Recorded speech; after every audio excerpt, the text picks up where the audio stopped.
नमस्कार, मैं धीरज स्वागत करता हूँ आप सभी को इस प्यार भरी क्लास में। जय हिंद, जय भारत, जय संविधान, सत्यमेव जयते। आज फिर से इस क्लास में हम प्रीवियस ईयर्स में पूछे गए सीजीएल एंड सीपीओ में जितने भी most important and most challenging questions हैं, आज की क्लास में हम उनको डील करेंगे और आपको मैं उम्मीद दिलाता हूँ कि जितने भी कॉन्सेप्ट्स को हम यहाँ पे इस क्लास में डील करने वाले हैं, वो बहुत ही अहम इंपॉर्टेंट कॉन्सेप्ट्स हैं आपके आने वाले जितने भी एग्जाम्स हैं उन हर किसी के लिए, मतलब हर एग्जाम्स के लिए। क्लियर? तो यह क्लास टारगेट करेगा SSC, GD, MTS, CHSL, CGL और सीपीओ एग्जामिनेशन को, है ना। मैं ऐसा नहीं कह सकता कि सर ये बैंकिंग के लिए बेनिफिशियल नहीं, हर एग्जामिनेशन के लिए बेनिफिशियल है। क्यों? क्योंकि कॉन्सेप्ट्स जो मैं आपको बताने जा रहा हूं, कॉन्सेप्ट्स विद क्वेश्चन, वो कॉन्सेप्ट्स हर जगह के लिए एप्लीकेबल है, वो हर जगह के लिए कांस्टेंट है। चलिए बढ़ेंगे अपने क्वेश्चंस की तरफ। बिल्कुल आप देख पा रहे होंगे कि जितने भी क्वेश्चंस हम डील करने वाले हैं वो एसएससी सीजीएल 2024 के ही होंगे। 24, 23, 25 ऐसे ही आपको क्वेश्चंस मिलेंगे, मतलब मोस्ट न रीसेंट क्वेश्चंस को हम डील करने वाले हैं आज की क्लास में। चलिए समय को ज्यादा जाया नहीं करेंगे। लिखा गया है, it is very hard for her to provide the necessities of her family, है ना। ये जो आपके सामने highlighted part of the sentence है, इसमें अगर एरर है तो हमें सिलेक्ट करना है मोस्ट नो एप्रोप्रिएट इंप्रूवमेंट को। ठीक है, लिखा गया है इट इज वेरी हार्ड, किसके लिए? फॉर हर, व्हाट, फॉर किस किस रीजन से? टू प्रोवाइड द नेसेसिटीज, सही जा रहा है, ऑफ हर फैमिली, उसके फैमिली का। क्या आपको यहाँ पे ऑफ लगा के पोजीशन दिखाना है या क्या क्या दिखाना है आपको? तो टेक्निकली यहाँ पे ना पोजीशन नहीं दिखाना, क्वेश्चन में पोजीशन नहीं दिखाना, उसके फैमिली के द्वारा की बात नहीं करी गई है और उसके फैमिली से की बात नहीं करी गई है, बल्कि हम टेक्निकली बात करते हैं किस चीज को प्रोवाइड करना है, तो नेसेसिटीज को प्रोवाइड करना है। और किसको? तो उसके फैमिली को। तो यहाँ पे टेक्निकली हम बात कर रहे हैं किसके बारे में? रिसिपिएंट के बारे में। रिसिपिएंट के बारे में जब भी हम बात करते हैं, या जब भी हम बोल सकते हैं सर रिसीवर के बारे में जब भी हमें बात करना हो, किसके बारे में? रिसीवर के बारे में जब भी हमें बात करना हो, तो टेक्निकली हम क्या करते हैं? तो रिसीवर के लिए हम यूज करके चलते हैं क्या? प्रेपोजिशन टू का यूज करते हैं। टू क्या दिखाता है? नीडी को दिखाता है या रिसीवर को दिखाता है? तो रिसीवर कौन है? टेक्निकली हर फैमिली है, जिसके लिए प्रेपोजिशन हम टू का यूज करके चलेंगे, जो कि टेक्निकली हमारे सामने जो करेक्ट आंसर बनेगा वो बनेगा ऑप्शन ए। बाकी के सारे जितने भी ऑप्शन सजेस्टेड है, ये सारा का सारा गलत है हमारे सामने, है ना। चलिए नेक्स्ट क्वेश्चन। लिखा गया है, to the general public William was best known as a crusader for peace and as an admired critic about social, political and ethical subjects। Technically आपने बात किया है सब्जेक्ट्स के बारे में। टेक्निकली आपने बात किसके बारे में किया? सब्जेक्ट्स के बारे में बात किया। तो सब्जेक्ट को दिखाने के लिए जब आप बात कर रहे हो कि क्रिटिक, तो बेटा क्रिटिक के साथ अबाउट नहीं लगेगा यहाँ पे, तो टेक्निकली ये ऑप्शन गलत हो गया। अगर गलत हो गया तो सर क्या मैं क्रिटिक के साथ बाई यूज करूं, या क्रिटिक के साथ ऑन यूज करें, या क्रिटिक के साथ अबाउट, या अबाउट वाले ऑप्शंस तो आपने ऑलरेडी कट कर रखा है। और फिर बोल रहा है पर्पस बता रहा है किसके लिए, मतलब नोन के साथ ना, जब आपको क्वालिटी दिखाना होता है तो वहां पे फॉर ही लगता है, लेकिन ऑप्शन सी में तो फॉर नहीं दिया गया, जिसकी वजह से आप इसको कैंसिल आउट करेंगे, ये आपका आंसर होने से रहा, है ना। क्यों? क्योंकि नोन के साथ हम फॉर तब लगाते हैं जब आपको इधर क्वालिटी की बात करनी हो। किसकी बात करनी हो? आपको क्वालिटी की बात करनी हो, तो यहाँ पे क्वालिटी की बात करी जा रही कि किसके लिए वो नोन थे, किसके लिए वो जाने जाते थे, किसके लिए वो फेमस थे, है ना। ऐसे में आपके सामने अबाउट नहीं जाता, और सब्जेक्ट के बारे में बात करने के लिए क्रिटिक के साथ ऑन के बारे में हम बात करेंगे, जो कि on social, political and ethical subjects. तो ऐसे में ऑप्शन नंबर ए जहां पे बाई लिखा है क्रिटिक के साथ, ऑप्शन सी ऐसे ही एलिमिनेट हो गया, और सी नहीं होता है, नोन इन नहीं होता कभी भी। आपके सामने ये भी आंसर इनकरेक्ट हो गया। तो जो हमारे सामने करेक्ट आंसर बनेगा वो बनेगा ऑप्शन नंबर सी बी, जो कि हमारे सामने यहाँ पे ये करेक्ट आंसर है, एसएससी के द्वारा दिया गया। चलिए next. No matter how hard work you, your boss will not recognize your efforts। clear? no matter how, जो ये आपके सामने फ्रेज है, इसके जस्ट बाद आपको क्या यूज करना है? आपको हाउ के बाद, क्योंकि आप एक्सटेंट या डिग्री बता रहे हो, एक्सटेंट या डिग्री बता रहे हैं ना, डिग्री, एक्सटेंट या डिग्री बता रहे हैं, तो हाउ की जस्ट बाद, क्योंकि आपको यहाँ पे वर्ब, इधर वर्ब को क्वालिफाई करना है, तो वर्ब को क्वालिफाई करने के लिए टेक्निकली एडवर्ब ही जाता है, एडवर्ब ही जाता है। हार्ड, हाउ हार्ड कहना बिल्कुल सही है, लेकिन क्या आप सब्जेक्ट से पहले वर्ब यूज करेंगे? तो आप बिल्कुल नहीं कर सकते। सब्जेक्ट के जस्ट बाद वर्ब, वर्ब का यूज करते तो वर्क इसके बाद आएगा, है ना, कि no matter how hard you work, तो यहाँ पे हार्ड यू वर्क दिया है ऑप्शन नंबर ए में, और आपको पता है कि हार्ड से लेके हार्ड वर्क यू को रिप्लेस करना है, तो हार्ड, हार्ड वर्क नहीं पहले बोलेंगे कि यू डू हार्ड, ये बिल्कुल इनकरेक्ट फ्रेज है। हार्डली तो नेगेटिव सेंस देता है, एडवर्ब ऑफ फ्रीक्वेंसी है, ना के बराबर। हार्डली, स्केर्सली, बेयरली, रेयरली, सेल्डम के बारे में बात करता है।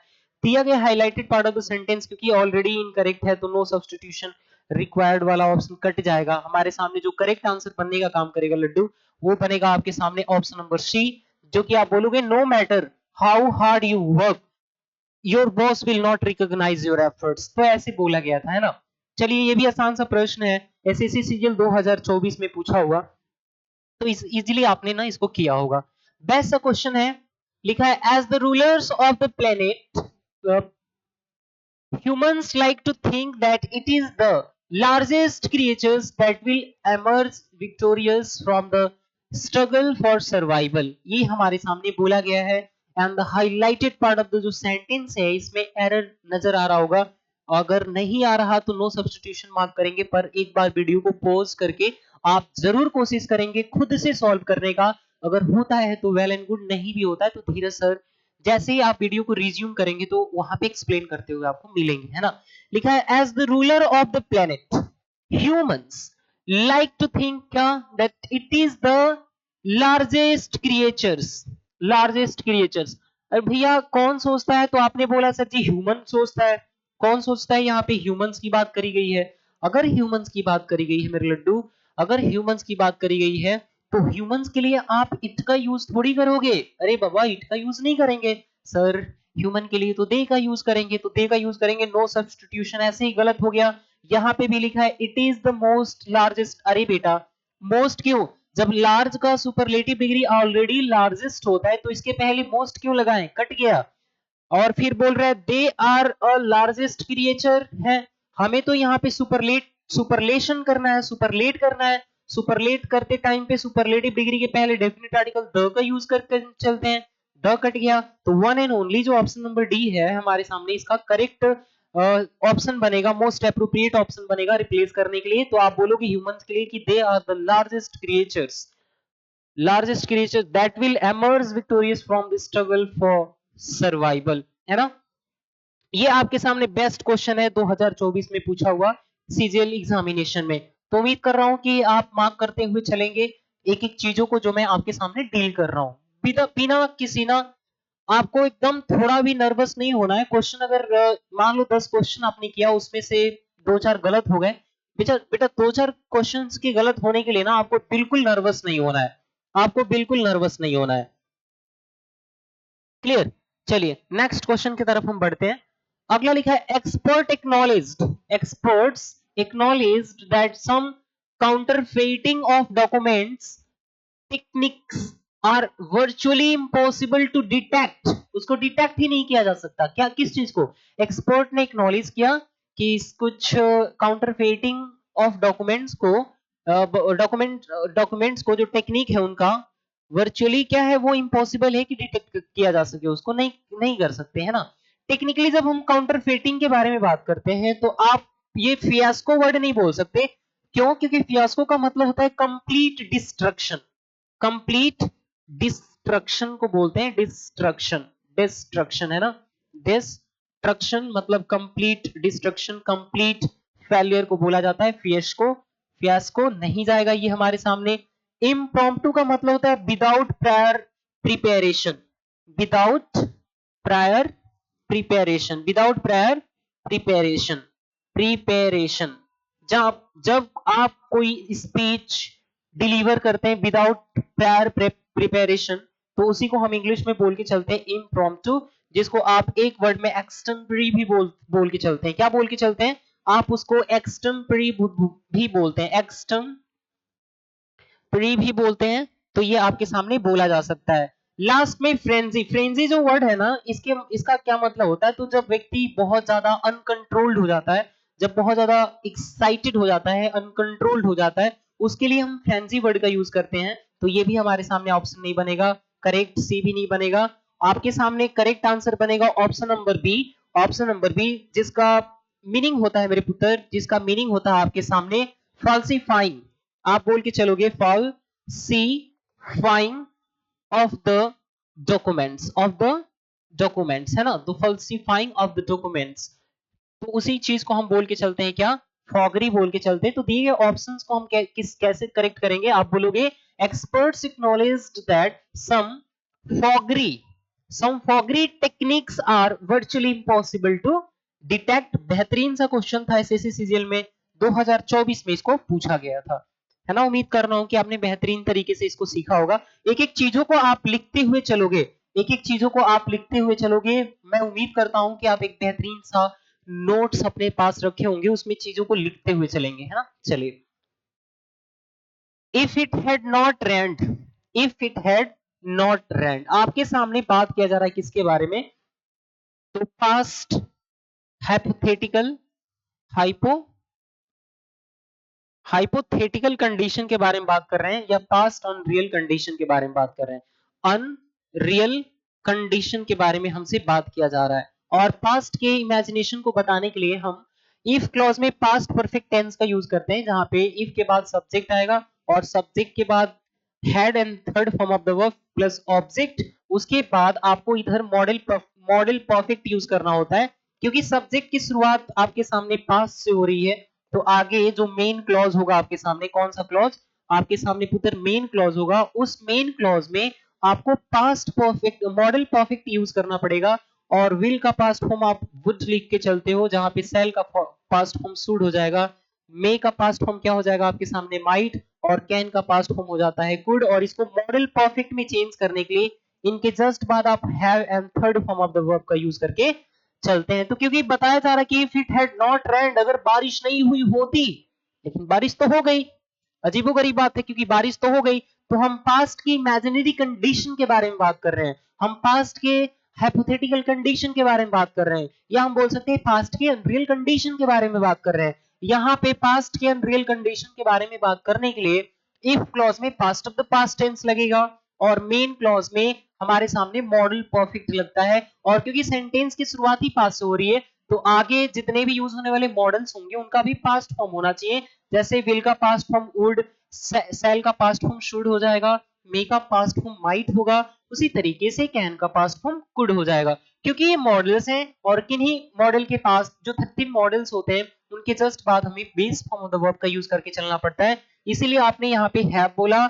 और एक और चीज, एक और कॉन्सेप्ट आपको दिमाग में बैठा लेना चाहिए हमेशा हमेशा के लिए, कि हैज, हैव और हैड के बाद हमें हमेशा third form of the verb का यूज करके चलना होता है। दैट्स व्हाई धीरज सर आपके यहाँ पे third form of the verb लिख के चले हैं। तो बता रहा है कि they would not postpone the programmes, नहीं, they would not have postponed the programmes, ऐसे जाता तो वुड बी पोस्टपोन्ड, किसको पोस्टपोन कर दिया जाता भाई, उन्हीं लोगों को, अरे वो लोग करते किसको, प्रोग्राम को पोस्टपोन करते, है ना। अगर बारिश नहीं हुई, क्या बता रहा है, इफ इट हैड नॉट रेन्ड, अगर बारिश नहीं हुई होती तो वे लोग प्रोग्राम को पोस्टपोन नहीं करते, लेकिन कर दिया ना। तो दैट्स व्हाई नो सब्स्टिट्यूशन वाला जो आपके सामने ऑप्शन है इनकरेक्ट बनेगा, option B, option A incorrect है। और फिर बोल रहा है वुड नॉट पोस्टपोन, अरे वुड के बाद क्या आपने हैव रखा, यहाँ पे नहीं रखा, इनकरेक्ट है। तो करेक्ट आंसर बनेगा हमारे सामने option number B, and that will be the correct answer, would not have postponed. Clear, उम्मीद से समझ आया होगा आपके सामने। ये भी एसएससी सीजीएल 2024 का ही ये प्रश्न है।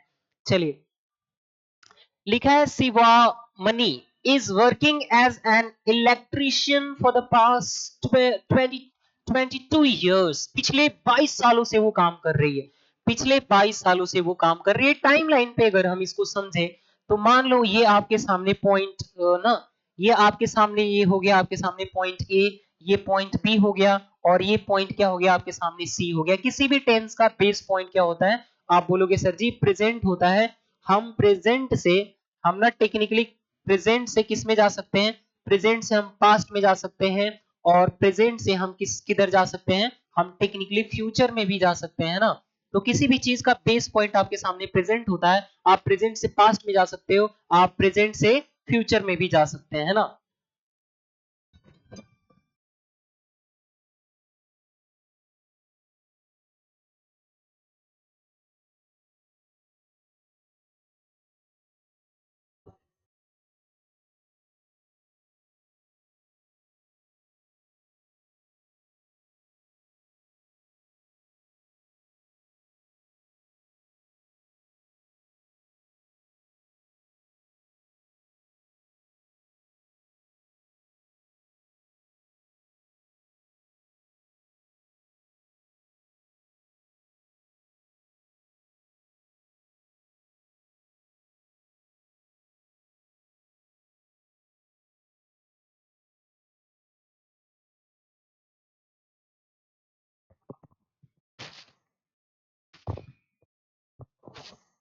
चलिए, तो हम क्या बात कर रहे हैं कि कोई भी किसी भी टेंस का बेस पॉइंट प्रेजेंट होता है, आप प्रेजेंट से पास्ट में भी जा सकते हो, आप प्रेजेंट से पास्ट में जा सकते हैं, आप प्रेजेंट से फ्यूचर की तरफ भी जा सकते हैं। क्लियर। अब ऐसे में कोई एक्शन पास्ट में स्टार्ट हुआ और अभी भी at the moment of speaking present में वो एक्शन ऑनगोइंग है, प्रोग्रेसिव है, तो उसके लिए आप प्रेजेंट परफेक्ट कॉन्टिन्यूअस टेंस का यूज करते हो, क्योंकि आपको टाइम भी दिया गया है यहाँ पे पास्ट 22 इयर्स। क्लियर। तो यहाँ पे अगर देखा जाए कि अगर वो एज एन इलेक्ट्रिशियन काम करना स्टार्ट किया और पास्ट में, और अभी भी वो कर ही रही है, क्योंकि इधर देखा जाए तो ड्यूरेशन हमारे सामने कितना साल हो गया, तो हमारे सामने ड्यूरेशन या पीरियड ऑफ टाइम की बात करें तो वो 22 इयर्स हो गया है ना। तो ऐसे में past perfect continue present perfect continuous tense लगेगा। तो प्रेजेंट परफेक्ट कॉन्टिन्यूअस टेंस के लिए आप इज वर्किंग नहीं बोला करते, आप हैड बीन वर्कड नहीं बोलोगे, और यहाँ पे वुड वर्क नहीं बोलेंगे। दो ऑप्शंस तो ऐसे ही एलिमिनेट हो गया, बच गए दो ऑप्शंस हमारे सामने, option B and option C. लेकिन टेक्निकली देखा जाए तो हमारे सामने जो गिवन सब्जेक्ट है, क्या है हमारे सामने लड्डू, हमारे सामने गिवन सब्जेक्ट है, वो कोई आपके सामने ना प्रॉपर नाउन है। क्या है आपके सामने प्रॉपर नाउन है, और प्रॉपर नाउन से किसी खास व्यक्ति वस्तु की बात होती है। ऐसे में ये सिंगुलर है, तो यहाँ पे लगने वाली इसके साथ singular helping verb has been working जाएगा। एंड दैट्स व्हाई आपके सामने जो दिया गया ऑप्शन नंबर सी है, हैव बीन वर्किंग, ये इसको हम इनकरेक्ट कंसीडर करेंगे, है ना। ऐसे में बना ऑप्शन नंबर बी हमारे सामने करेक्ट आंसर। उम्मीद से आपको बेहतरीन तरीके से समझ आया होगा और इसके पीछे का लॉजिक भी आपने कैच किया होगा, है ना। चलिए, अगला बोल रहा है हर थिनिंग ग्रे हेयर, हर थिनिंग ग्रे हेयर। हेयर आपके सामने एक ऐसा नाउन है जिसको हम अनकाउंटेबल नाउन कंसीडर करते हैं। हम क्या कैसा नाउन कंसीडर करेंगे, अनकाउंटेबल नाउन कंसीडर करते हैं। लेकिन इसके स्ट्रैंड के बारे में बात करें, लेकिन इसके स्ट्रैंड के बारे में बात करें तो स्ट्रैंड को हम काउंट कर सकते हैं, है ना। अगर कंप्लीट हेयर के बारे में बात करें तो वो अनकाउंटेबल नाउन है। लेकिन जैसे मान लीजिए यहाँ पे ये बाल आ गया, ये स्ट्रैंड आ गया, स्ट्रैंड में कितने हेयर से हम इसको काउंट कर सकते हैं, 1 2 3 4, है ना। या मेरे पूरा ब्लैक हेयर है और इसमें से कुछ ग्रे हो गया, 5 6 ग्रे हो गया, तो उसको उस कॉन्टेक्स्ट में वो काउंटेबल है, स्ट्रैंड के कॉन्टेक्स्ट में वो काउंटेबल है, अदरवाइज वो अनकाउंटेबल नाउन होता है ना। इसीलिए इसके साथ वॉज दे रखा है, और वॉज के बाद highlighted part of the sentence में एरर है, या तो इसकी मीनिंग बतानी है तो हम कर लेंगे, है ना। ये कांस्टेंट है, इसके हिसाब से हमें बताना है। तो लिखा है falling about her bony forehead, उसके बोनी फोरहेड पे क्या था, ऐसे हुआ था, है ना। हैंगिंग ऑन, हैंगिंग ऑन का मतलब क्या है, हैंगिंग ऑन बोला जाए तो क्या सिंकिंग फ्रॉम, बिल्कुल नहीं, अर्जिंग अहेड नहीं, फॉलिंग अबाउट एकदम नहीं, आप बोल के चलेंगे क्या, स्ट्रेगलिंग, स्ट्रेगलिंग ओवर, स्ट्रेगलिंग ओवर का मतलब क्या है, हैंगिंग अनइवनली, हैंगिंग अनइवनली, है ना। हैंगिंग अनइवनली का सेंस दे रहा है इधर उधर, मतलब हैंगिंग लूजली, हैंगिंग लूजली और अनइवनली, ऐसे ऐसे हो गया होगा, ऐसे कुछ हो गया होगा ऐसा, तो वो बोला जा रहा है हैंगिंग ऑन, या ना स्ट्रेगलिंग ओवर अनइवनली। तो आपके सामने करेक्ट आंसर बनने का काम करेगा ऑप्शन नंबर बी, इसको हम रिप्लेस करेंगे ऑप्शन नंबर सी से। ये भी बेहतरीन सा क्वेश्चन था, एसएससी सीजीएल में 2024 में पूछा गया था, है ना। बेहतरीन सा क्वेश्चन है। चलिए, अगला बोल रहा है an intense wish to learn something keeps the nerves active, what keeps the nerves active, तो आपके सामने बोला गया है an intense wish keeps the nerves active, और वो कैसा विश, किस चीज का, तो टू लर्न समथिंग, किसी चीज को सीखने का जो इंटेंस विश है वो क्या करता है, वो नर्व्स को एक्टिव रखता है, वो नर्व्स को एक्टिव रखता है। तो इंटेंस विश की बात करी जाए तो इंटेंस का मतलब क्या है, इंटेंस विश, तो आपके सामने फिक्स्ड विश नहीं होता, लेजी विश नहीं होता, हाफ हार्टेड विश क्या होता है, बिल्कुल नहीं। आप बोल के चलोगे a powerful, a powerful wish to learn something, क्यों, क्योंकि अगर पावरफुल के बारे में बात करें तो विश हमारे सामने कैसा होता है, विश या डिजायर ना पावरफुल होता है, विश या डिजायर पावरफुल होता है। तो ऐसे में हमारे सामने करेक्ट आंसर बनने का काम करेगा यहाँ पे, इसको रिप्लेस करने का वो करेगा option number A, which is powerful wish. चलिए, है ना, उम्मीद करता हूं बेहतरीन तरीके से आप इसको भी समझे होंगे। एसएससी सीजीएल 2024 का ही ये भी प्रश्न था। बोला है रोहन एक्सरसाइज्ड एंड एट। देखिए रोहन एक कॉमन सब्जेक्ट है और इसके द्वारा दो दो एक्शंस को करे गए हैं, एक तो वो ना एक्सरसाइज किया है और दूसरा उसने क्या किया है, एट किया है। दोनों काम एक के बाद एक हो रहा है, मतलब सीक्वेंशियल एक्शन है। तो यहाँ second form of the verb है तो आगे भी second form of the verb ही रहेगा। अलॉट इन दोनों को क्या कर रहा है, क्वालिफाई कर रहा है। फिर बोल रहा है lest he should not be weak, अगर वो एक्सरसाइज कर किया तो उसने ना बहुत ज्यादा खाया भी, कहीं ऐसा ना हो कि वो क्या पड़ जाए, कमजोर पड़ जाए, कमजोर हो जाए। तो टेक्निकली इसके कॉन्सेप्ट्स के पीछे बात, इसके कॉन्सेप्ट्स के बारे में बात करें तो कॉन्सेप्ट क्या कहता है हमसे, तो देखो आप यहाँ पे जब भी आप लेस्ट वर्ड का यूज करते हो सेंटेंस में तो लेस्ट के बाद ना सब्जेक्ट लिखेंगे, हम यहाँ हम ना सब्जेक्ट लिखेंगे। और लेस्ट का जो पेयरिंग पेयरिंग हमारे सामने मॉडल है वो हमेशा शुड हुआ करता है, वो हमेशा क्या हुआ करेगा, वो हमेशा शुड हुआ करता है। और क्योंकि लड्डू आपके सामने लिखा गया है जो लेस्ट नाम का वर्ड है ये नेचर में नेगेटिव है, ऐसे में लेस्ट के साथ हमेशा एग्जामिनर एग्जामिनर नॉट लगा के देता है। और अगर लेस्ट के साथ अगेन हम नॉट वर्ड का यूज करें तो क्योंकि लेस्ट ऑलरेडी नेगेटिव है, अब ऐसे में दूसरा नेगेटिव वर्ड यूज करेंगे ना तो वो टेक्निकली सुपरफ्लुअस बनेगा, रिडंडेंट सेंस क्रिएट करेगा, वो स्लैंग मीनिंग ना कन्वे करेगा, जिसकी वजह से आप इसके साथ दोबारा एडिशनली नॉट वर्ड का यूज नहीं किया करते। इसके साथ ना हम क्या नहीं यूज किया करते, इसके साथ हम नॉट वर्ड का यूज नहीं किया करते। तो आपको ये दिमाग में बैठा लेना है कि धीरज सर बोले हैं शुड के साथ, यहाँ पे लेस्ट के साथ जब हम शुड फॉलो करते हैं तो इसके साथ हमें नॉट फॉलो नहीं करना होता है ना। और कई दफा क्या करेगा कि वो ना शुड को ओमिट कर देता है, वो शुड को ओमिट कर देगा और यहाँ पे सिंगुलर सब्जेक्ट दे देगा, सिंगुलर सब्जेक्ट दे देगा और ऐसे में सिंगुलर सब्जेक्ट के साथ लगने वाली वर्ब ना वो फिफ्थ फॉर्म द वर्ब दे देता है। तो ऐसा भी नहीं करना, लेस्ट के बाद शुड दे या ना दे सब्जेक्ट कैसा भी रहे इधर हमेशा first form of the verb he follow करना है, हमें यहाँ पे हमेशा first form of the verb he follow करना है, base form of the verb he follow करना है। ऐसा इसलिए है कि लेस्ट के साथ आप शुड लगाओ या ना लगाओ वो शुड हिडन है, अगर शुड हिडन है तो शुड एक मॉडल है, इसके पहले सब्जेक्ट का नंबर कैसा भी रहे इधर लगने वाली वर्ब हमेशा base form of the verb में होगी। तो fifth form of the verb, second form of the verb या कोई दूसरा मॉडल भी यूज नहीं किया जा सकता, है ना। तो ये था आपके सामने बेहतरीन सा कॉन्सेप्ट, एक लॉजिकल कॉन्सेप्ट, इसको आपको अपने माइंड में बैठा के रखना है एंड देन आफ्टर हम क्वेश्चन को हिट करेंगे। आपने देखा सर लेस्ट के साथ दोबारा नोट दे दिया, बिल्कुल नहीं जाएगा। लेस्ट के साथ यहाँ पे भी नोट दिया है, बिल्कुल नहीं जाएगा। लेस्ट के साथ गुरुदेव उड तो हम फॉलो ही नहीं करते और लेस्ट के साथ गुरुदेव हम उड नॉट तो फॉलो ही नहीं करते, लेस्ट के साथ हम शुड फॉलो करते हैं और यहाँ पे नॉट भी नहीं लगेगा। ऐसे में हमारे सामने करेक्ट आंसर बनने का काम करेगा ऑप्शन नंबर डी। एक बेहतरीन सा कॉन्सेप्चुअल क्वेश्चन था, इसको आपने अच्छे से समझा होगा और नोट भी किए होंगे। चलिए नेक्स्ट क्वेश्चन की तरफ हम बढ़ लेते हैं। नेक्स्ट क्वेश्चन स्क्रीन पे बोल रहा है bankrupts are those who are incapable to pay their debts।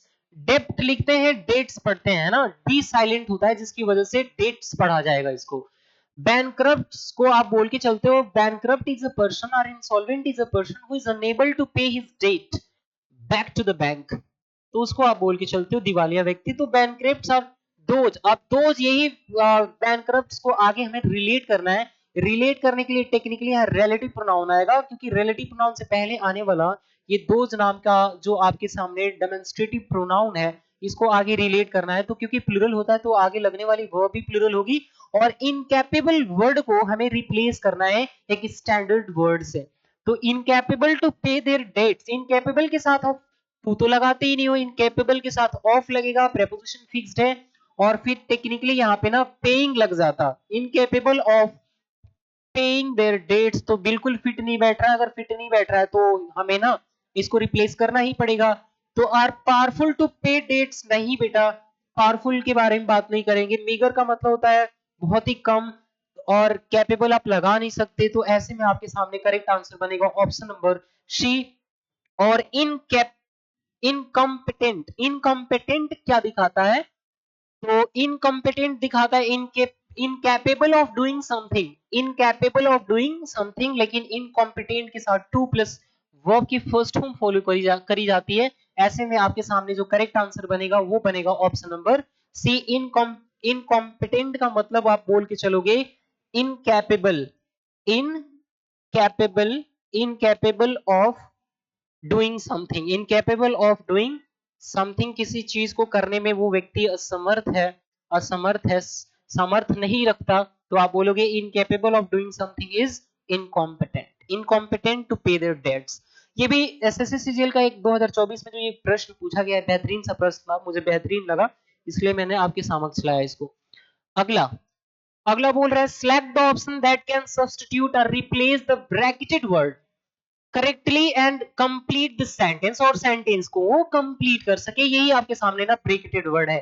बोला he test for the wallet in his pocket, तो क्या सिक का तो मतलब होता है टू सर्च फॉर, सिक का मतलब क्या होता है बेटा, आप बोलोगे टू सर्च फॉर, सिक मतलब किसी चीज को सर्च फॉर, किसी चीज को ढूंढना, सर्च करना, सर्च फॉर किसी चीज को ढूंढना, है ना। और ये बात कर रहा है इन हिज पॉकेट, तो रोज रोज पॉकेट में वो वॉलेट तो सर्च करेगा नहीं, करेगा नहीं, डायरेक्ट आप सीकिंग लगा ही नहीं सकते, है ना। हेड के बाद वर्ब की थर्ड फॉर्म आती है, ऐसे में ये ऑप्शन मर जाएगा। और क्योंकि ही सिंगुलर तो ही के साथ आर नहीं लगा सकते, तो तीन ऑप्शंस जो आपके सामने नजर आ रहा है, तीन ऑप्शंस तो ऐसे ही मर गए ना, तीन ऑप्शंस जो आपके सामने नजर आ रहा है ये तीनों के तीनों मर गए। हमारे सामने करेक्ट आंसर क्या बना, शॉर्ट बना, ये हमारे शॉर्ट बना, जो कि second form of the verb है किसका, शिक का। तो he sought for the wallet in his pocket. बेहतरीन सा क्वेश्चन है, कॉन्सेप्चुअल क्वेश्चन था बेस्ड ऑन टेंस, तो आपने इसको तुरंत कर लिया होगा। चलिए नेक्स्ट, है ना। मैं कह सकता हूं कि इस क्लास को थोड़ा सा हम एक्टिव मोड पे लेके चल रहा हूं मैं, एक्टिव मोड पे है, टाइम को ज्यादा इधर उधर जाया नहीं करेंगे। आपका एग्जाम आपके बहुत ही क्लोज आ रहा है, तो प्रो प्रिपरेशन होना चाहिए आपको, प्रो एग्जाम स्टडी करना चाहिए, जिसकी वजह से बेहतरीन तरीके से हम ना back to back question solve करते रहेंगे। लिख रहे हैं डू यू नो, अब डू यू नो सेंटेंस ना टेक्निकली कैसा हो गया बेटा, इंटारोगेटिव है, अप्रोचेस पे ध्यान देना है।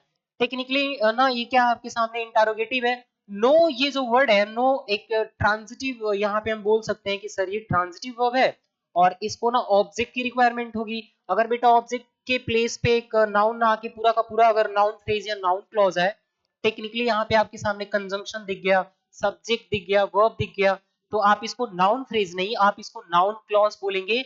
और जब कभी भी हम क्लॉज की बात करते हैं तो यहाँ पे हम कंजंक्शन यूज करेंगे, और कंजंक्शन के तुरंत बाद ना हम सब्जेक्ट यूज करते हैं, और सब्जेक्ट के बाद चाहे हेल्पिंग वर्ब हो या मेन वर्ब हो, ब्ला ब्ला, इस तरीके से ये फॉर्मेट पे हम रखते हैं क्लॉजेस को। क्लॉजेस को आप किस फॉर्मेट पे रखते हो, तो कंजंक्शन लगेगा, प्लस आप यूज कर लोगे सब्जेक्ट, और सब्जेक्ट के जस्ट बाद helping verb plus main verb हम लिखा करते हैं। तो ऐसे में वेयर के बाद ना यहाँ पे हम डज यूज कर ही नहीं सकते। अगर नहीं कर सकते तो ऑप्शन नंबर ए में भी तो सी के पहले डज दिया है, कट गया। उसके बाद ऑप्शन नंबर डी में भी सी के पहले डू दिया है तो कट जाएगा, बच गए दो ऑप्शन सी, बी एंड सी। फिर लिखा वेयर शी रिजाइड, अरे सी तो सिंगुलर है और रिजाइड एक दिन की बात नहीं करी जा रही, हम तो रेगुलर एक्शन के बारे में बात कर रहे हैं, रेगुलर एक्शन के बारे में बात कर रहे हैं। और रेगुलर एक्शन के बारे में जब भी हम बात करते हैं, रूटीन एक्शन के बारे में, हैबिचुअल एक्शन के बारे में, या परमानेंट एक्टिविटी के बारे में बात करते हैं, तो वहां पे प्रेजेंट इंडेफिनिट टेंस ही यूज करके चलते हैं। अब प्रेजेंट इंडेफिनिट टेंस में सिंगुलर सब्जेक्ट के साथ सिंगुलर वर्ब लगा करता है, वर्ब की फर्स्ट फॉर्म नहीं लगा करता। ऐसे में ऑप्शन बी भी एलिमिनेट करना पड़ेगा। तो तीन ऑप्शन एलिमिनेट करने के बाद आप अपने करेक्ट ऑप्शन तक जरूर पहुंच गए हैं, है ना। और यहाँ पे आपके सामने जो करेक्ट आंसर बनने का काम करेगा वो है option number C, where she resides, where she resides. तो do you know where she resides will be our correct option, है ना। ये भी एसएससी सीजीएल 2024 का ही ये प्रश्न था। चलिए नेक्स्ट क्वेश्चन को करते हैं। लिखा है computer can't function without its motherboard, without its motherboard. तो कंप्यूटर कांट फंक्शन नहीं कर सकता, फंक्शन यहाँ पे वर्ब है ना, किसके बिना, विदाउट इट्स मदरबोर्ड। तो ये मदरबोर्ड क्या है बेटा, आप बोलोगे ना नाउन है सर जी, ये मदरबोर्ड क्या है हमारे सामने, नाउन है ना, नाउन है। और नाउन पे पोजीशन बनाएगा कौन, computer. Computer non living thing है, और नॉन लिविंग थिंग के लिए जब आप पॉजिटिव एडजेक्टिव यूज करते हो तो वो आपके सामने इट्स हुआ करता है। आप ना यहाँ पे जब कभी भी बात करते हैं इट इज के कंस्ट्रक्टेड फॉर्म के बारे में तो आप इट्स बोलते हो। और टेक्निकली हमारे सामने जब हम पॉजिटिव एडजेक्टिव की बात करते हैं, जब हम पॉजिटिव एडजेक्टिव की बात करते हैं तो वो आपके सामने इट्स नहीं हुआ करता, वो तो इट का कंस्ट्रक्टेड फॉर्म है, इट इज का कंस्ट्रक्टेड फॉर्म है। And that's why positive adjective हम बोल के चलते हैं इट्स। एंड टेक्निकली ये इट्स गलत हो गया, फिर आप यहाँ पे ना इट इज का यूज नहीं कर सकते, है ना। देयर एक कंप्यूटर है नॉन लिविंग है, उसके लिए देयर नहीं जाएगा, वो नॉन लिविंग है उसके लिए हिज नहीं जा सकता, आप बोल के चलोगे इट्स। दैट इज आपके सामने जो ऑप्शन नंबर ए है वो आपके सामने करेक्ट आंसर बनने का आपका काम करेगा। एक एक चीजों को टू द पॉइंट में समझाऊंगा, बिल्कुल इधर उधर की बातें नहीं होंगी क्लास में। ये एसएससी सीजीएल 2024 का ही ये प्रश्न था।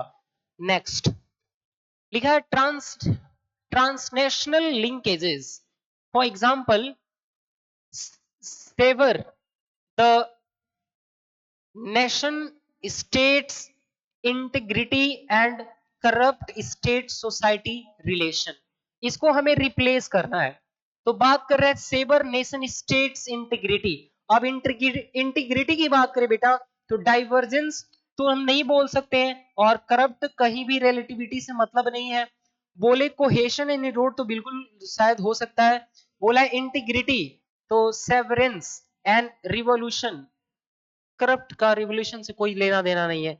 हम यहाँ पे इंटीग्रिटी की बात कर रहे हैं, कंट्रोवर्सी की बात नहीं कर रहे हैं, हम करप्ट डिमिनिशन की बात नहीं कर रहे हैं। ऐसे में आपके सामने डाइवर्जेंस, सेवरेंस एंड कंट्रोवर्सी वाले ऑप्शंस मर जाएंगे, आपके सामने ये तीनों ऑप्शन मर जाएंगे। आप बोल के चलोगे क्या, यूनिट इंटीग्रिटी। आप किसको दिखाओगे इंटीग्रिटी या कोहेशन का मतलब क्या होता है, आप बोल के चलेंगे सर जी यूनिटी, इसका मतलब होता है यूनिटी से। और करप्ट, करप्ट मतलब क्या, इरोड, इरोड मतलब क्या, करप्ट मतलब कि to gradually weaken, to gradually weaken something, to gradually weaken or destroy something, to gradually weaken or destroy something के कॉन्टेक्स्ट में सर जी हम इरोड वर्ड का यूज किया करते हैं। वहां पे करेक्ट करप्ट के लिए जो हमारे सामने करेक्ट ऑप्शन है वो ऑप्शन नंबर ए है, ये हमारे कॉन्टेक्स्ट में फिट बैठेगा, ये हमारे कॉन्टेक्स्ट के हिसाब से हमारी बेस्ट मीनिंग को कैप्चर कर रहा है। तो ऐसे में हमारे सामने करेक्ट आंसर बनने का काम करेगा ऑप्शन नंबर ए। उम्मीद कर रहा हूं बेटा ये सीजीएल एग्जामिनेशन 2024 में पूछे हुए प्रश्न को आपने बेहतरीन तरीके से हल किया होगा, है ना। चलिए नेक्स्ट क्वेश्चन देखते हैं। नेक्स्ट क्वेश्चन लिखा गया है his house is smaller than you. अब ना यहाँ पे कंपैरिजन हो रहा है उसके घर को लेके, उस व्यक्ति के घर घर को लेके। और क्या आप किसी भी व्यक्ति के घर को, घर का तुलना आप किसी व्यक्ति से कर पाओगे क्या, किसी के घर का तुलना किसी व्यक्ति से कर पाएंगे क्या। बिल्कुल आप कहोगे सर ये तो बेतुका है, ये तो बेतुका सेंस दे रहा है, किसी के घर का तुलना किसी व्यक्ति से कैसे कर सकते हैं भाई, दो व्यक्तियों के घर का तुलना घर से कर सकते हैं, बिल्कुल, है ना। अब मेरी सैलरी का तुलना मैं शिल्पा की सैलरी से करूंगा ना, कि मैं शिल्पा से ही कर लूंगा अजीब। तो आप बोलोगे सर ये इनकरेक्ट है, अगर इनकरेक्ट है तो क्योंकि कंपैरिजन हो रहा है दो हाउस को कंपेयर किया जा रहा है, तो टेक्निकली यहाँ पे कंपैरेटिव डिग्री लगेगा, कंपैरेटिव डिग्री के साथ देन ही लगा करता है। तो इतना तो हमारे सामने ऑप्शन में नजर आना चाहिए, लेकिन ऑप्शन नंबर बी में स्मॉल दिया है बेटा, स्मॉल यूज नहीं करेंगे इज स्मॉल आप यूज नहीं करोगे, कंपैरेटिव डिग्री लगेगा। दो में कंपैरेटिव डिग्री नजर आ रहा है। और आपको पता है कि जब कभी भी किसी नाउन का नाउन को एक बार हम मेंशन कर लेते हैं, जब हम एक बार पजेसिव एडजेक्टिव प्लस नाउन एक बार हम सेंटेंस में लिख देते हैं, तो वो पजेसिव एडजेक्टिव प्लस नाउन को अगेन ना हम सेंटेंस में रिपीट नहीं करते हैं। तो उसकी रिपीटेशन से बचने के लिए आपने पढ़ा होगा, उसकी रिपीटेशन से बचने के लिए आपने पढ़ा होगा कि possessive adjective plus noun is equal to आपके सामने हो जाया करता है क्या, तो आप बोलोगे पजेसिव प्रोनाउन हो जाया करता है सर जी। हमारे सामने हो जाता है possessive pronoun. Clear, possessive pronoun हो जाता है। तो एक बार आपने यहाँ पे हाउस को मेंशन कर लिया तो दोबारा हाउस वर्ड नहीं लिखेंगे बेटा, दोबारा हाउस वर्ड यहाँ पे नहीं लिखेंगे। अगर नहीं लिखेंगे तो possessive adjective plus noun is equal to आपके सामने होगा पजेसिव प्रोनाउन। तो यहाँ पे ना योर, योर क्या, योर के बाद तो नाउन चाहिए, और एक बार सेंटेंस में आपने यहाँ पे नाउन यूज कर लिया तो फिर यहाँ पे नाउन यूज नहीं कर सकते। ऐसे में your plus house is equal to आप बोल के चलोगे योर्स। तो आपके सामने जो करेक्ट आंसर बनेगा वो होगा option number A, his house is smaller than yours. My salary is ना 10 times as high as Shilpa's. तो शिल्पाज के साथ apostrophe s का यूज करेंगे। इसको ऐसे भी बोल सकते हैं his house is, क्योंकि टाइम नहीं बताया कि कितना स्मॉलर है तो आप ऐसे बोल सकते हो his house is as small as yours। तो ये भी करेक्ट फॉर्मेशन जाएगा। मैंने दोनों तरीका आपको बता दिया। ये भी आपके सामने जो क्वेश्चन है एसएससी सीजीएल 2024 में ही पूछा हुआ है। तो सारे के सारे रिसेंट एग्जामिनेशन से आपके सामने मैं प्रश्नों को उठाया हूं। नेक्स्ट बोल रहा है शी वॉज फुलिश एनफ। अब देखिए जब एनफ वर्ड का यूज हम एडवर्ब के कॉन्टेक्स्ट में करते हैं तो एनफ से पहले आने वाला जो एडजेक्टिव होगा या आपके सामने एडवर्ब होगा, एडवर्ब होगा, वो दोनों के दोनों एडजेक्टिव हो या एडवर्ब, उनकी अगर डिग्री के बारे में बात करें, अगर उनके डिग्री के बारे में बात करें पुत्र, तो वो ना पॉजिटिव डिग्री में रखा जाता है। वो आपके सामने हमेशा पॉजिटिव डिग्री में रखा जाएगा। अगर एग्जामिनर कंपैरेटिव डिग्री में रखा है तो वो गलत है। और ये भी याद रखना है कि एनफ से पहले ही एडजेक्टिव या एडवर्ब को यूज किया जाता है, इसके बाद यूज नहीं कर सकते। इसके बाद हम ना नाउन रखते हैं जब ये एनफ एडजेक्टिव का रोल प्ले करता है। एक एक चीज को आपके सामने ना खोल के रख दूंगा। फिर बोल रहे हैं एनफ के साथ है हम इंफिनिटिव भी कई दफा फॉलो करते हैं। तो लिखा है to think what that she be completely safe now, ये बोला जा रहा है। तो she was foolish enough to think that she is completely safe now। फिर बोल रहा है अरे भाई सी के साथ, सी के अकॉर्डिंग वर नहीं जा सकता, हैव नहीं जा सकता, और फिर हैज के बाद बिंग नहीं लगता बल्कि थर्ड फॉर्म लगती है। ऑप्शन नंबर ए इनकरेक्ट हो गया। तो आप बोल के चलोगे option number C is the correct answer. इसमें तो कुछ करना ही नहीं था sir, C is completely safe and now, है ना। सी के डायरेक्ट बाद आप base form of the verb का यूज नहीं करेंगे, सी के अकॉर्डिंग ना आप इज हेल्पिंग वर्ब का यूज करके चलेंगे। ये भी बेहतरीन सा क्वेश्चन था, बेहतरीन तरीके से आपने सीखा होगा। इसमें ना कुछ भी ऐसा रॉकेट साइंस नहीं है कि मैं आपके सामने बार बार ना इसको इस तरीके से हुआ बना के तरीके से रिप्रेजेंट करूं कि आपका माइंड ना मैं डाइवर्ट कर सकूं, है ना। ऐसा बिल्कुल नहीं करूंगा। जिस तरीके से है, जिस तरीके से चीजें दिख रही हैं, I will try my level best to present all the things meticulously and as simple as I can do। ठीक है, चलिए। लिखा है नो सुनर डिड। अब आपको पता है नो सुनर सर, यहाँ पे सुनर ना कंपैरेटिव डिग्री ऑफ एडवर्ब है। एडवर्ब की कौन सी डिग्री है, कंपैरेटिव डिग्री है। तो ऑब्वियसली इसके साथ हमें फॉलो करना पड़ेगा व्हाट। लिखा है पहले पढ़ लेते हैं। No sooner did mister Bihari Mishra finish his chemistry lecture that दे दिया। अरे कैसे दैट यूज कर लोगे आप, कैसे, क्योंकि सेंटेंस की शुरुआत नेगेटिव वर्ड से हो रही है तो ऑब्वियसली आपके सामने ना इन्वर्जन फॉलो करना पड़ेगा। सेकंड फॉर्म द वर्ब दे दिया, हेल्पिंग वर्ब पास्ट इंडेफिनिट की, जिसकी वजह से यहाँ पे ना finish first form the verb जाएगा। लेकिन अगर आगे देखें तो सूनर है, इसके साथ ना दैट नहीं बल्कि आपके सामने टेक्निकली देन लगेगा। और एग्जामिनर अगर T H E N then दे दे तो गलत है। आपके सामने कंपैरिजन करते टाइम पे हमेशा ना देन का यूज किया करते हैं हम, ऐसे में शो नहीं लगा सकते, बिल्कुल बकवास ऑप्शन है। T H E N then नहीं लगा सकते, एंड नहीं लगा करता। आप बोल के चलोगे option number D that is then, है ना। तो ये आपके सामने करेक्ट आंसर है। Then the students began to leave will be our correct option. ये भी सीजीएल 2024 में ही ये पूछा गया था, ये प्रश्न आपके सामने बेहतरीन सा क्वेश्चन है, अप टू द मार्क, मतलब मैं बोल सकता हूं लेवल वाला क्वेश्चन है।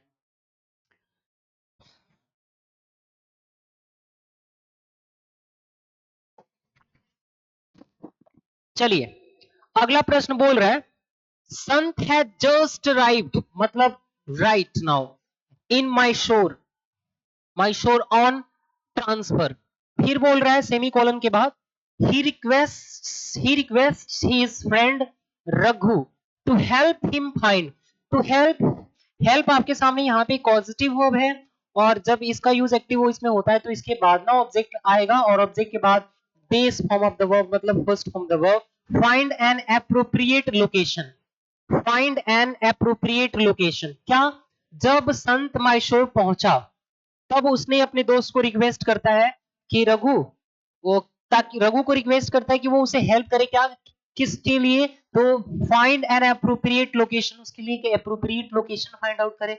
मतलब क्या है सर, मीनिंग इनकम्प्लीट है, टेक्निकली हम समझ गए, इससे समझ गए बेटा, वो जब वहां पहुंचा होगा तो ऑब्वियसली वो अकोमोडेशन के बारे में बात करेगा ताकि वो रह सके, अगर रह सके तो बोलेगा क्या कि to find an allocation, recommendation, recommendation नहीं बाबा, रिकमेंडेशन की बात नहीं करी जा रही, सिफारिश नहीं करेगा।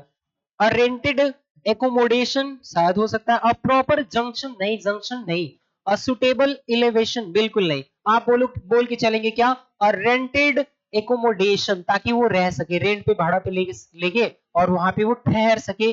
तो ऐसे में करेक्ट आंसर बनेगा ऑप्शन नंबर बी, आसान सा प्रश्न था, एसएससी सीजीएल 2024 का ही प्रश्न है। चलिए बेहतरीन तरीके से हम करते आ रहे हैं।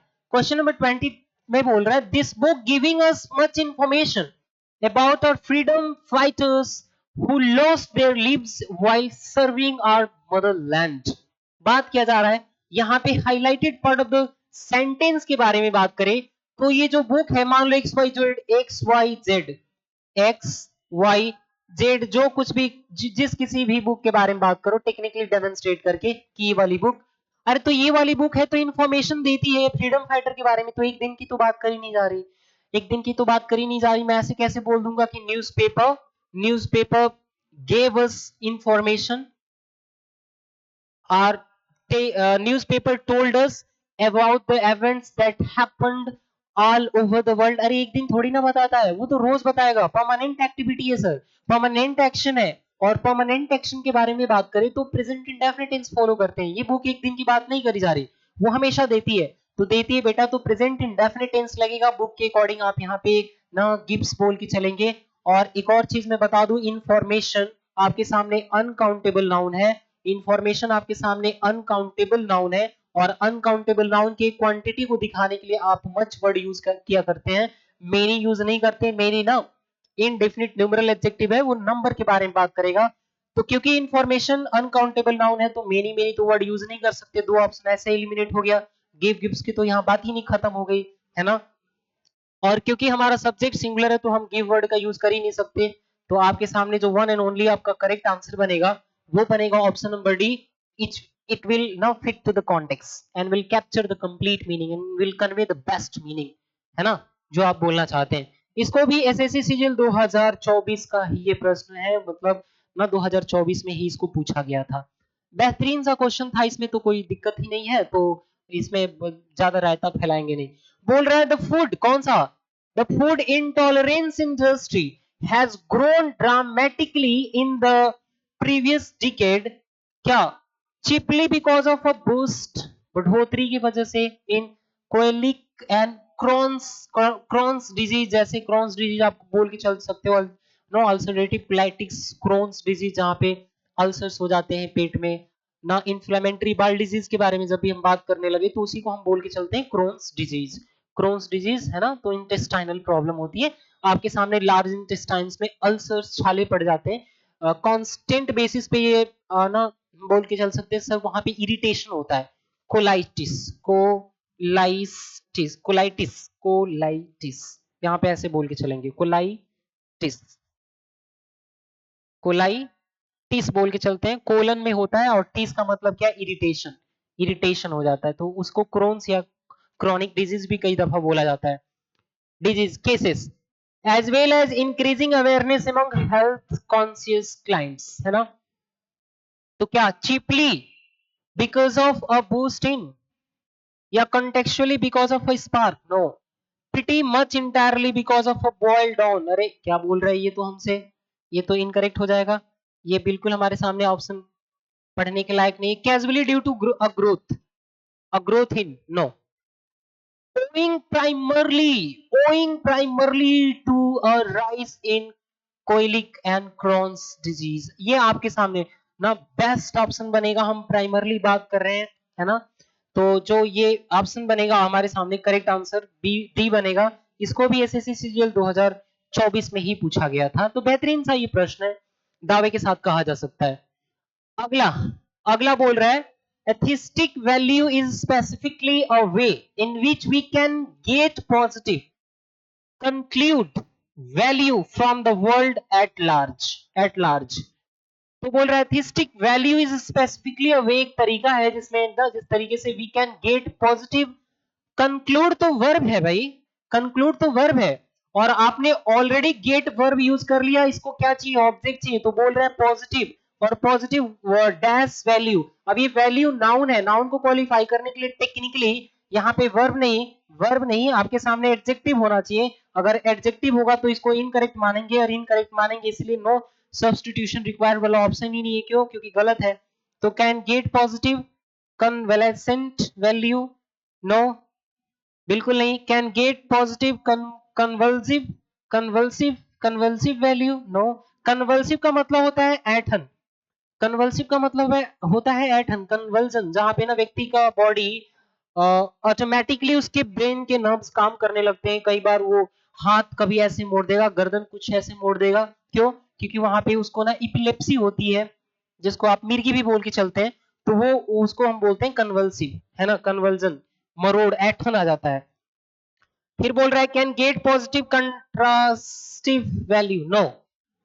Can get positive conclusive value, conclusive का मतलब क्या है? कंक्लूसिव का मतलब है ना डिसिसिव। आपके सामने क्या बोला जा रहा है? डिसिसिव, ना डिसिसिव वैल्यू, कंक्लूसिव वैल्यू, है ना।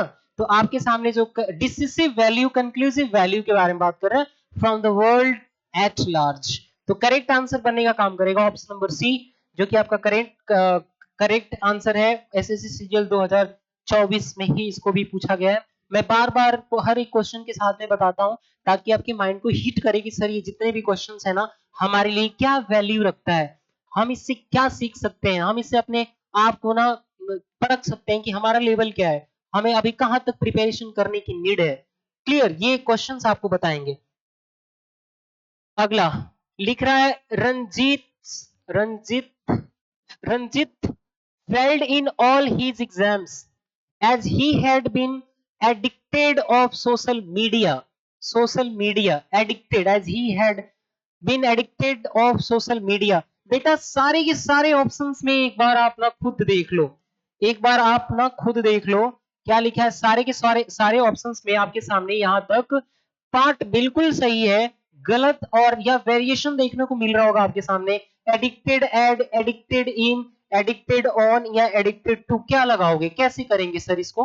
सर जी हम इस एडिक्टेड के साथ क्या यूज करते हैं? तो अगर हम बात करें कि कुछ नाउन्स, कुछ एडजेक्टिव्स, या आप बोल के चल सकते हो कुछ वर्ब्स के साथ, कुछ वर्ब्स के साथ और साथ ही में कुछ फ्रेजेस के साथ लगने वाली जो बेटा प्रेपोजिशन होती है वो पहले से ही फिक्स्ड होती है। वैसे कॉन्टेक्स्ट में आप वहां पे ना फिक्स्ड प्रेपोजिशन का यूज करके चलते हैं, आप यूज करके चलते हैं फिक्स्ड प्रेपोजिशन। और प्रेपोजिशन के बाद ऑब्जेक्ट, प्रेपोजिशन क्योंकि अपने बाद ऑब्जेक्ट की डिमांड करता है, प्रेपोजिशन क्योंकि अपने बाद ऑब्जेक्ट की डिमांड करता है, तो इस फिक्स्ड प्रेपोजिशन के बाद जब आप बात करें ऑब्जेक्ट के प्लेस पे क्या क्या आता है सर, तो ऑब्जेक्ट के प्लेस पे आप यूज करके चल सकते हैं, मैंने पहले भी बताया आपको लाइव क्लासेस में, है ना, कि नाउन आप रखते हो या नहीं तो प्रोनाउन रखते हैं। अगर ये नहीं आ रहा है तो बेटा आप जिरंड यूज करते हो, जिरंड मतलब first from the verb plus ING use करते हैं। ये तीनों के तीनों टेक्निकली बनता है ऑब्जेक्ट, ये टेक्निकली क्या बनते हैं, ऑब्जेक्ट। और ऐसे में एडिक्टेड के बारे में बात करें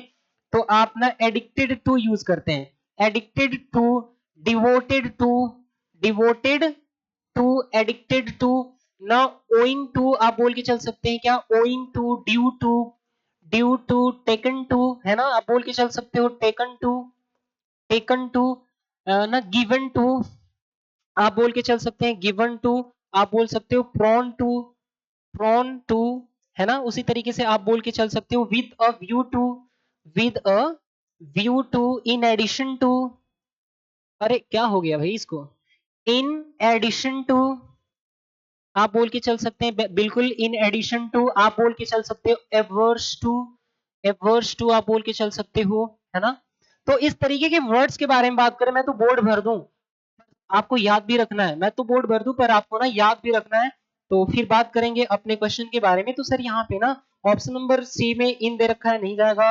ऑप्शन नंबर बी में भी ऑन दे रखा है, नहीं जाएगा। और ऑप्शन नंबर ए में हमारे सामने एट दे रखा है। तो टेक्निकली ये सारे के सारे ऑप्शंस को हमें एलिमिनेट करना पड़ेगा और जो हमारे सामने करेक्ट आंसर बनेगा वो बनेगा option number D, as he had been addicted to what, social media, है ना। सोशल मीडिया सोच रहा है कि चलो लाइब्रेरी गया हूं तो बस 1 घंटा सर 15 मिनट पढ़ लिया, अब 20 मिनट रील देखूंगा। रील देख रहा है, रील देखते देखते पता नहीं वो अब सो जाएगा वहीं पे। तो क्या एडिक्शन है उसको भाई सोशल मीडिया की, है ना। यहाँ पे कैसे जॉब निकालेगा वो, क्या करेगा सीजीएल की तैयारी, उससे तो एमटीएस ना निकले, है ना, उससे तो एमटीएस ना निकले। चलिए नेक्स्ट क्वेश्चन है हमारे सामने। The cynical investors believed in every word that analyst said। तो हम बात करें तो यहाँ पे हमसे क्या कह रहा है ये क्वेश्चन, ये तो क्वेश्चन भाई हमसे कह रहा है कि जो जितने भी कुछ डैश इन्वेस्टर्स जो होते हैं वो बिलीव कर लेते थे, किस चीज में बिलीव कर लेते थे सर, तो इन एवरी वर्ड किसके, एनालिस्ट सेड, जो जो भी एनालिस्ट ने जो कोई भी वर्ड कहा तो वो जो आपके सामने इन्वेस्टर्स होते थे वो बिलीव कर लेते थे। अब ऐसे में कौन सा इन्वेस्टर बिलीव करेगा, अरे कौन इजिली टेकन इन है, कौन ग्रीन हॉर्न है, कौन ना क्रेजुलस है, कौन क्रेजुलस है। जो व्यक्ति क्रेजुलस होता है, जो व्यक्ति हमारे सामने गलिबल होता है, जो हम बोल के चल सकते हैं क्या, गलिबल, जो व्यक्ति गलिबल होता है, जो व्यक्ति हमारे सामने क्रेजुलस होता है, क्रेजुलस पढ़ते हैं इसको, जो व्यक्ति easily taken in, easily taken in, जिसको आसानी से धोखा दिया जा सके, जो बिल्कुल ग्रीन हॉर्न हो, जो बिल्कुल कैसा हो, ग्रीन हॉर्न हो, वो व्यक्ति को आसानी से हम डिसीव कर सकते हैं। ओवर ट्रस्टफुल होते हैं वैसे लोग, ओवर ट्रस्टफुल होते हैं, वो इजिली जो भी कहोगे आप मान लेगा, है ना। अभी अगर मैं बात करूं मेरे स्टूडेंट के बारे में तो किसी ने कहा अरे राहुल तुझे नहीं पता क्या, अब आज धीरज सर की क्लास वाइंड अप हो चुकी है, अब नहीं पढ़ा रहे, वो आज आए ही नहीं दिल्ली से, नहीं आए, हाँ नहीं आए। वो तुरंत उसकी बातों में आके और सीढ़ी तक आया है, वो वहां से तुरंत बिना कुछ कहे उसके साथ पार्क निकल लेगा, उसके साथ पार्क निकल लेगा। और क्योंकि पहले वाला तो पढ़ लिया है, पढ़ने के बाद उसको भरवा के लेके चला गया। क्यों क्यों हुआ भाई उसके साथ वैसा, क्योंकि वो ना बहुत ज्यादा गलीबल है, उसके गली उसको ना गली वाले लड़के भी भरमा के लेके चले जाए, ठीक है। तो गलीबल का मतलब क्या, भोला भाला, एकदम इजिली ट्रस्ट कर लेगा वो, इजिली बिलीव कर लेगा वो, क्योंकि ना वो गलीबल है सर, क्रेजुलस है, इजिली वो ना बिलीव कर लेता है किसी को। तो जितने भी हमारे सामने क्रेजुलस इन्वेस्टर्स हैं वो बिलीव कर लेते थे in every word the analyst said. तो डिस्ट्रस्टफुल नहीं जाएगा यहाँ, इसका हमारे सामने नहीं, हम कॉन्टेक्स्ट के हिसाब से डिस्ट्रस्टफुल तो होता तो मानता ही नहीं, है ना। परसुएसिव का तो मतलब होता है ability to impress others, impress की बात नहीं करी जा रही, शब्दों के बारे में बात करी गई कि जो भी एनालिस्ट कहते हैं वो मान लेते हैं, मान लेने के लिए क्रेजुलस जाएगा, क्रेडिबल नहीं जाएगा, परसुएसिव नहीं जाएगा। 3 ऑप्शंस ऐसे ही एलिमिनेट हो गए। The last question of the day, बेहतरीन सा ये भी क्वेश्चन था, बोल रहे इट इज नथिंग एल्स, मैं बता दूं नथिंग एल्स के साथ बेटा आप हमेशा बट फॉलो करते हो, but your pride which makes you से सच अ थिंग, कुछ भी नहीं है सिवाय तुम्हारे प्राइड के, तुम्हारे अहंकार के, जो तुमसे ना ये कहलवाता है इस तरीके से, ये ऐसी चीज है सच अ थिंग। तो एल्स के साथ आपने दैट यूज कर लिया, कतई गलत है। एल्स योर प्राइड के साथ ना विच नहीं जाता, एल्स के साथ बट दोनों में दिया है। तो it is nothing else but your pride which make, अरे प्राइड तो सिंगुलर है, इस रिलेटिव नाउन के पहले आने वाला एंटीसीडेंट सिंगुलर है, तो इधर वर्ब भी सिंगुलर जाएगी। तो ऐसे में ऑप्शन नंबर सी कट गया, आपके सामने जो करेक्ट आंसर बनेगा वो बनेगा D, it is nothing else, sorry, it is nothing else but your pride, it but your pride. अब बेटा देखो एक चीज मैंने यहाँ पे गलत बोल दिया, अगर गलत बोल दिया तो मैं ही सही भी बताऊंगा आपको। नथिंग एल्स के बाद, नथिंग एल्स के साथ आप हमेशा, नथिंग एल्स के साथ ना आप हमेशा क्या फॉलो करते हैं, आप बट फॉलो करते हैं। नथिंग एल्स के साथ आप बट फॉलो करते हो, और बट के बाद चाहे आप इधर सिंगुलर काउंटेबल नाउन रखो, प्लूरल काउंटेबल नाउन रखो या अनकाउंटेबल नाउन रखो, सर हमें फर्क ही नहीं पड़ता। सर जी धीरज सर, हमें फर्क ही नहीं पड़ता, क्यों नहीं पड़ता, क्योंकि बेटा बट के बाद जो आपने टेक्निकली ये जितने भी कैसे भी नाउन यूज कर लो, ये सारे के सारे नाउन्स आपके सामने क्या बनने का काम कर रहा है, ये बट का ना, ये जितने भी नाउन है ऑब्जेक्ट बनने का काम कर रहा है। क्यों, क्योंकि टेक्निकली बट यहाँ पे एक प्रेपोजिशन है, यहाँ पे क्या है, ये प्रेपोजिशन है जिसकी मीनिंग है एक्सेप्ट, एक्सेप्ट है ना, एक्सेप्ट। अरे जस्ट अ मिनट, इसका यहाँ पे मतलब क्या है, सेव, बट का मीनिंग क्या है, एक्सेप्ट, मतलब छोड़कर, उसको क्या करके, छोड़ के, उसको छोड़ के, है ना। तो आपके सामने टेक्निकली अगर ये ऑब्जेक्ट बन गया तो सब्जेक्ट क्या हो गया, नथिंग हो गया सर, नथिंग हो गया, nothing, something, anything, everything singular होता है, जिसकी वजह से आपके सामने क्या जाएगा, उधर सिंगुलर वर्ब जाएगा। लेकिन यहाँ पे एक और कॉन्सेप्ट सीख लो कि विच के पहले आने वाला जो रिलेटिव प्रोनाउन है यहाँ सिंगुलर है, रिलेट तो हम प्राइड को कर रहे हैं, तो प्राइड के अकॉर्डिंग यहाँ पे मेक्स ही जाता। तो ऐसे में हमारे सामने करेक्ट आंसर बनेगा option number D, which is our correct answer. आज की क्लास में हम 25 क्वेश्चंस किए हैं, तो बेहतरीन लगा होगा आपको ये क्लास, शुरू से लेके अंत तक देखना है रिकॉर्डेड मोड पे। उम्मीद करता हूँ सभी लोग मस्त होंगे, तंदुरुस्त होंगे, है ना। इसी तरीके से अपने एग्जाम के लिए तैयारी करते रहेंगे, जब तक करते रहेंगे जब तक आपके कंधे पे सितारे ना लग जाए। चलिए bye bye everyone, please take care, stay happy, stay blessed, God bless you.